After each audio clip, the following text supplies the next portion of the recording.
We'll have no fun, 'cause Jen Kirkman's podcast comes out today. No problem. The Jen Kirkman. What the F did I just say? No problem. I just said no problem. What am I, Alf? The name of the podcast is No Fun. No Fun. The Jen Kirkman podcast.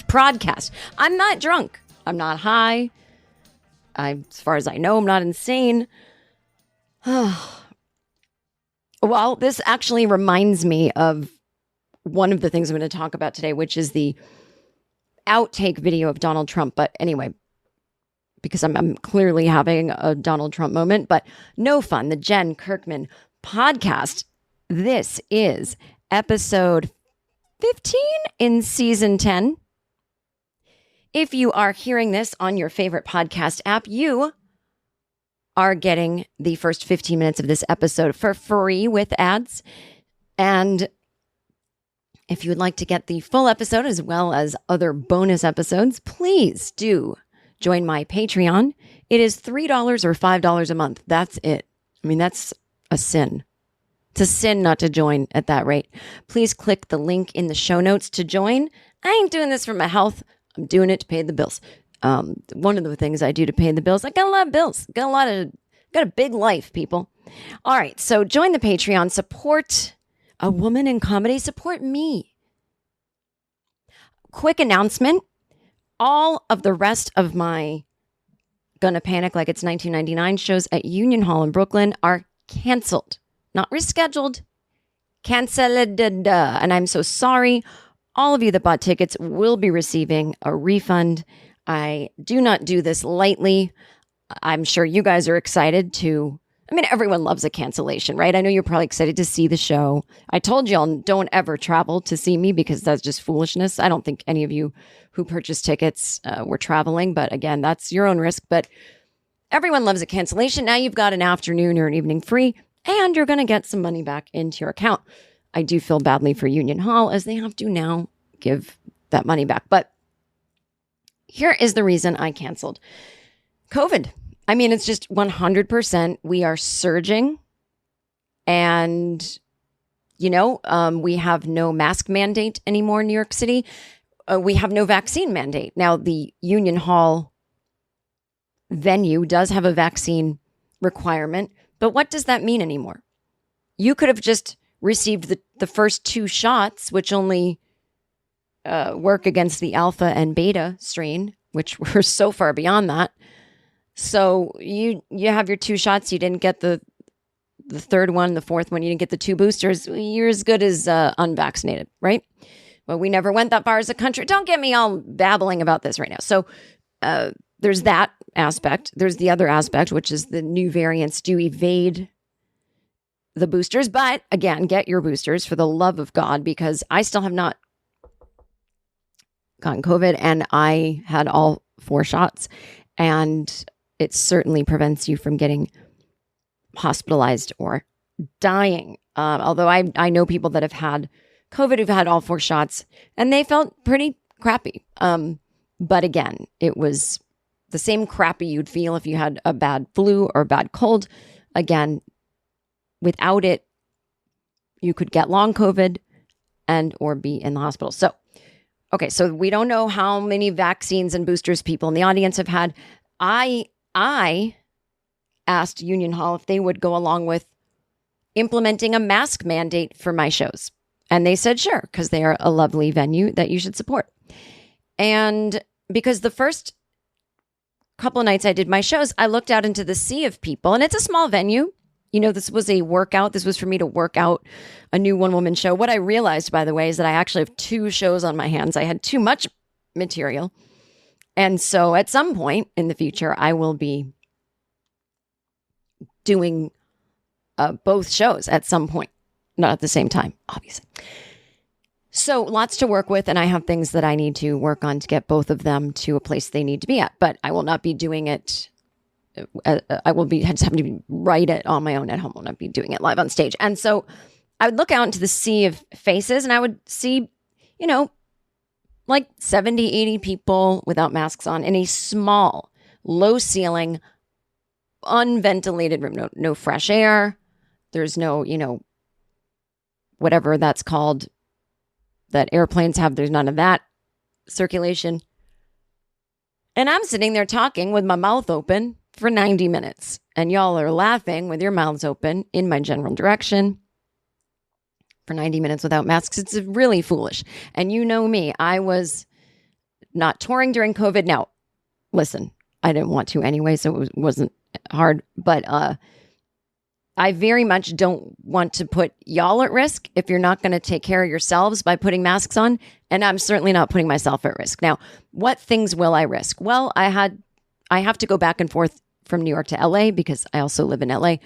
I will visit family as needed. I will do certain things that are just, we've, in some ways, I guess we work, my job, my writing job. We have a huge safety and testing protocol, and beyond that, we're masked and we do it, but whatever. I mean, I am around people. So I do have risks, but what I associate with those risks is, okay, do I need this money to survive? Yes. Do I need interaction with humans to mentally survive? Yes.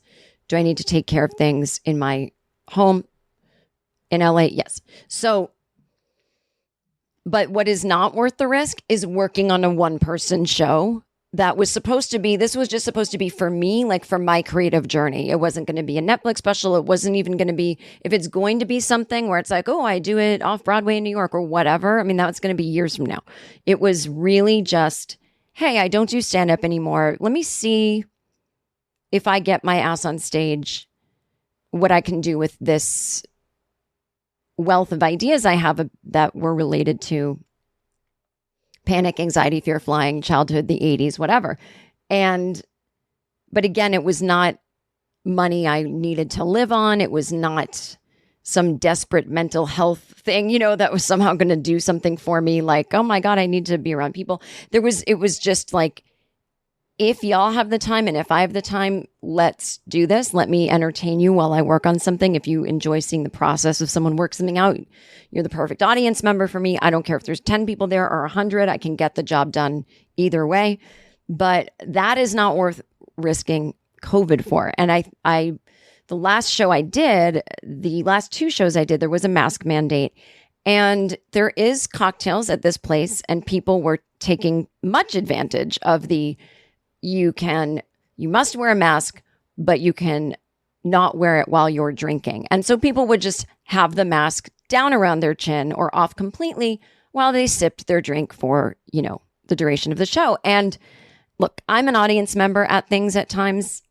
I know how to wear a mask and keep it on my nose and pull it up over my mouth and take a sip and put it back down. That's what I do. Not saying I'm perfect. I'm not saying that's even... It is less risky. Let's just not be stupid. But I found it, to be honest, very disrespectful. And I'm not trying to punish anyone and well, I'm not doing the shows. And it was disrespectful, but it was mostly scary. But when I have a second thought about it, I'm that's really rude. You're not protecting the people around you. You're not protecting yourself. But you're not protecting me. Someone you probably claim is you're my favorite. Well, put a fucking mask on because I am up there performing and I have asthma. And so the last show I did, I looked out into the sea of faces and just blatantly no one was wearing a mask. I mean, a few people were, thank you. Meet Allison, teammate at Truist Bank. Hi. She was born to care, and she always had your back. You could say that. Like that time back in the mid-'80s when she spotted Stacey Kaminsky with her new perm, and a car was coming, about to hit a puddle. So Allison jumps in front of the splash, just in time to protect Stacey's fresh curls. Look, I had to do it. A wet perm just doesn't work. Today, Allison's a teammate at Truist, the bank that starts with care. When you start with care, you get a different kind of bank. Learn more at truist.com/care. Truist Bank, member FDIC. And I got on stage and I said, if you won't put your masks on, I'm going to have to wear one during the show. Because so I wore one because people just would not put them on. And so I did a show for 90 minutes in a mask. And guess what? Not that comfortable. Now, I know there's nurses and doctors and people who do a lot more in a mask for a lot longer. Is wearing a mask for 90 minutes and talking absolutely fine? Of course. It just makes me hot. That's all. You get me hot flashing up there and just, it's not that fun to perform in a mask, especially when it's like, I probably would do it maskless if y'all would put yours on. And, I just was like, what am I even doing? Like, I know that it feels like we're on our own right now with COVID, and I'm going to be my own best advocate. I'm going to take care of myself, and I'm going to keep up with what the epidemiologists are saying, what the numbers are saying, and what the numbers aren't saying, because people are testing at home and they're not reporting. And so the case numbers are enormous. And what's more frightening is they're probably even larger than that because of the lack of reporting. So it's not worth it.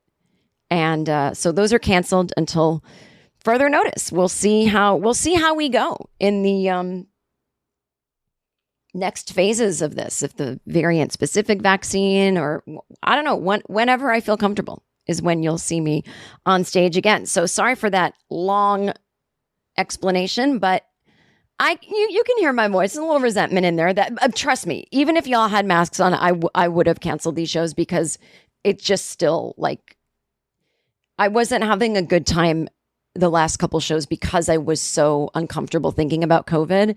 And so trust me, there's no perfect solution, even if it means all of you in masks. It just doesn't feel right to me. So anyway, this week on No Fun or No Problem, as I said, how different would that podcast be?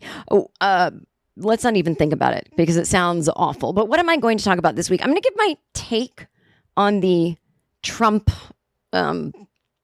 outtakes that we saw in the January 6th committee hearing. If you saw the last one that aired, not the last one, but the last one that aired, and then the last one for a little while. I know they're going to be doing more. I'm going to talk about Google fired one of their software engineers who claimed that its AI chatbot is sentient. Would you go to a wedding where the bride has COVID? And whatever else I want to talk about that's going on in my life. But let me just give my quickie hot take on the Donald Trump outtakes. If you didn't see the January 6th committee hearing, I'm sure you can find it anywhere on YouTube. But basically, as we all remember, Trump did a video from the White House the day after the January 6th insurrection, January 7th, that would be. And the committee got hold of the outtakes. And you can hear Ivanka, I don't know if she's running the camera, but she's off camera talking to her dad, and he's reading, I assume from a teleprompter, or she's got cue cards. I don't know, but she's obviously like 10 feet in front of him off camera, as I said. So he's saying, I want to, okay, so everyone who was there yesterday, this was a terrible thing for our country. And then he would stop and say things like, no, I don't want to say that. No, I don't want to say, I already said they're going to pay big. I don't want to say what they did was against the law, because so I'll get into why I think he said certain things. And then he says he goes, yesterday's a hard word for me. It's kind of funny, but like not that funny, to be honest. And he's like, just let's not say that. And then he says, he says, oh no, that says defiled, right? It says, I can't see it. So I've been listening to every political podcast and every media, whatever, everyone's analysis about this. And here's my problem with anybody right now that is anti-Trump and that worries that he's going to run for president again and God forbid win, or worry that right now the next coup is being put in place. If you don't at this point understand who Trump is and why he does things, I don't know how you're going to win this fight. Like, this requires not even that sophisticated, but it worries me. It might be too sophisticated for most Americans. A little bit, unfortunately, I guess it is sophisticated, understanding of him. Now, first of all, there's a big rumor that he can't read. I don't know how true that is. I do know that people that worked on Saturday Night Live said he was a real pain in the ass in the writer's room, and he wouldn't read things out loud. Now, that could be because he's not a good reader. He could be dyslexic. He could be embarrassed to read out loud. I don't know. I don't think he literally cannot read. I mean, I do not believe that. I do not believe that he has dementia. Now, there's a famous mob story. I believe it was He was basically, there was a mobster when when La Cosa Nostra was getting kind of demolished and cleaned up and everybody was turning on each other. There was a mobster who pretended to be insane. Vincent Louis Gigante, also known as the Chin. He was the boss of the Genovese crime family. Okay, in New York City from 81 to 2005. So he feigned mental illness for decades. Do you understand this? Not just at the time that he was popped, for decades, knowing if I ever get popped, I can be like, I'm mentally ill. So I believe, because Trump is literally not tries to be literally a mobster, his family had ties to the mob in New York City, as well as the Russian mob that's also in New York City. He knows this. He knows this game.